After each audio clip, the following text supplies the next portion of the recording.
ప్రభునందు ప్రియ సహోదరి సహోదరులకు నా వందనాలండి. అందరూ బాగున్నారండి? ఓకే అండి. ఈరోజు మనం పరిశుద్ధ గ్రంథంలో నుంచి న్యాయాధిపతులు 13వ అధ్యాయం 28వ వచనం చదువుకుందామండి. అక్కడ మనకు సంసోను గారు కనపడతారండి. సంసోను గారు పుట్టుక గురించి కనపడుతుంది. ఆయన పుట్టారండి మనోహర్ గారు. అయితే ఆయన పెరిగి పెద్ద అయినప్పుడు మరి ఒక మాట అంటారండి, నేను ఫిలిష్తీయుల అమ్మాయిని ప్రేమించాను. అయితే తల్లిదండ్రులు ఒప్పుకోరండి. వాళ్ళకి మనకు తగదురా, మనమేమో ఇజ్రాయేలు, అదేమో ఫిలిష్తీయులు అని చెప్తారండి. అయినా నేను ఆ స్త్రీనే చేసుకుంటానని మరి ఎంతో తల్లిదండ్రులు ఇబ్బంది పెడితే తల్లిదండ్రులు కూడా దానికి ఒప్పుకుంటారండి. అయితే 16వ అధ్యాయం 28వ వచనంలో మనం చూస్తే మరి ఫిలిష్తీయులు మరి సంసోని 2 కళ్ళు పొడిచేస్తారండి. పొడిచేసి గానుగు లాగిస్తారండి. చూసారండి ఎంత దారుణమో! తల్లిదండ్రుల మాట ఏం లేదు, దేవుడి మాట ఏం లేదు. అక్కడ ఫిలిష్తీయులకి వద్దురా అని చెప్పారు.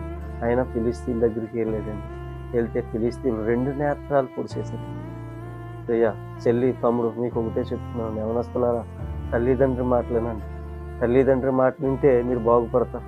తల్లిదండ్రులు మీకోసమే మరి బ్రతుకుతారు. వారు మిమ్మల్ని చిన్ననాటి నుంచి కూడా మీకు కష్టం తెలియకుండా పెంచుతున్నారు. ఎందుకంటే మిమ్మల్ని చదివిస్తున్నారు. వారు కష్టపడుతూ మిమ్మల్ని చదివిస్తున్నారు. ఒక్కసారి జ్ఞాపకం చేసుకోండి. తల్లిదండ్రులు బాధ పెట్టకండి. తల్లిదండ్రులు చెప్పిన మాట వినండి, అప్పుడే మీరు బాగుపడతారు. అదేంటనా? అయితే తల్లిదండ్రుల మాట మీరు ఎలాగైతే వింటారో మరి దేవాతి దేవుడి మాట మన అందరం వినాలి. అవును, దేవాతి దేవుడికి మనం భయము భక్తితో ఉంటే మరి తల్లిదండ్రులను విధేయతగా మనం చూసుకోగలుగుతామండి. ఎప్పుడైతే దేవుని మీద భయము భక్తిగా పెరుగుతామో తల్లిదండ్రి మాట వింటామండి. మన దేవాతి దేవుడు కూడా అదే బాధపడుతున్నాడు. నా బిడ్డలు నా మాట వినట్లేదు, ఆకాశం ఆలకించు భూమి సెవియొగ్గని ఎంతో బాధపడుతున్నాడు. ఒక్క నిమిషం అండి. చెల్లి తమ్ముడు యవనస్తులారా, ఒక్కసారి తల్లిదండ్రుల మాట వినండి.